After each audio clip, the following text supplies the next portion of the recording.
Nós chegamos à sétima palavra da cruz. Abra comigo a palavra do Senhor, Lucas, capítulo 23, a partir do verso 44 até o 46. Evangelho de Lucas, capítulo 23, verso 44 até o 46. Já era quase a hora sexta. Escurecendo-se o sol, houve trevas sobre toda a terra até a hora nona. E rasgou-se pelo meio o véu do santuário. Então Jesus clamou em alta voz: Pai, nas tuas mãos entrego o meu espírito. E dito isto, expirou. Esta frase de Jesus, ela segue imediatamente a anterior, quando ele diz em alta voz, gritando: está consumado. Portanto, quando Jesus diz: Pai, em tuas mãos entrego o meu espírito, o que o Senhor Jesus está dizendo faz parte do seu brado de vitória ali naquela cruz sobre os nossos pecados. Um autor chamado Champlin classifica essa frase como um grito de resignação e de entrega. Quando o Senhor finalmente chega ao fim da sua missão e tudo está pronto, finalizado.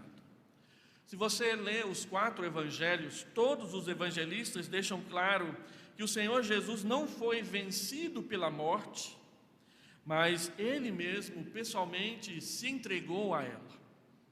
O grito deixa claro que não foi a exaustão, o cansaço com o aproximar da morte que o venceu. Marcos e Lucas nos dizem simplesmente que o Senhor Jesus, após dizer em alta voz o que ele disse, ele expirou após esse grande brado. Você lê Marcos capítulo 15, verso 37, e nesse texto que nós acabamos de ler, Lucas capítulo 23, verso 46. Quando você lê o Evangelho de Mateus, ele diz simplesmente que o Senhor Jesus entregou o Espírito, capítulo 27, verso 50. Mas João, ele chama a atenção quando logo depois que o Senhor Jesus diz, está consumado, ele diz que o Senhor Jesus, inclinando a cabeça, rendeu o Espírito. Não foi a morte e o pecado que o venceram, mas foi ele que pessoalmente se entregou a eles. A palavra usada por João ali no capítulo 19, inclinar, ela ressalta que a ação do Senhor Jesus ao dizer, nas tuas mãos entrego o meu espírito, foi uma ação consciente e vagarosa. Não é como a gente assiste nos filmes da televisão: Pai, nas tuas mãos entrego o meu espírito. Foi assim: Pai, nas tuas mãos entrego o meu espírito. Como aquele japonês ou coreano que vai cumprimentar o outro e vagarosamente ele se inclina. Não é a morte que vem e toma a vida de Jesus. É Jesus, conforme ele diz em João capítulo 10, que espontaneamente a entrega. E ele o faz porque ele poderá reavê-la outra vez no terceiro dia, o dia glorioso da ressurreição. Não é a morte que vence, não é o pecado que derrota. Não aconteceu como os filmes desatentamente fazem e colocam como dramaticamente poderia ser. Não é do jeito que as pessoas esperam, não é do jeito que a morte quer, é do jeito que Deus quer e faz a nossa salvação. É Ele que inclina lentamente e se entrega à morte vagarosamente. Apesar de estar crucificado desde as 9 horas da manhã, os 2 ladrões que estão ao seu lado já tiveram as suas pernas quebradas, aliás, vão ter as suas pernas quebradas logo a seguir, mas com Jesus não vai ser preciso, porque Ele já morreu, Ele se entregou à morte. O costume de quebrar as pernas dos crucificados é para apressar a sua morte. Há um relato de que um homem foi crucificado lá em Roma e ele ficou pendurado na cruz 24 dias antes de morrer. Mas o Senhor Jesus, eles assustaram: nossa, como ele morreu depressa. E ele morreu depressa, não porque a morte veio até ele e lhe tomou a vida.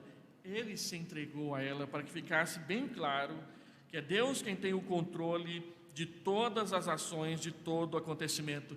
É estranho você assistir nessa época, como muitas vezes o Fantástico fez. Por que Jesus morreu depressa? Porque tinha o prego no pé, porque tinha o cravo na mão, porque o peso do corpo vinha sobre os pulmões, e aí havia cansaço, havia fadiga, havia exaustão, e a morte veio e lhe tomou a vida.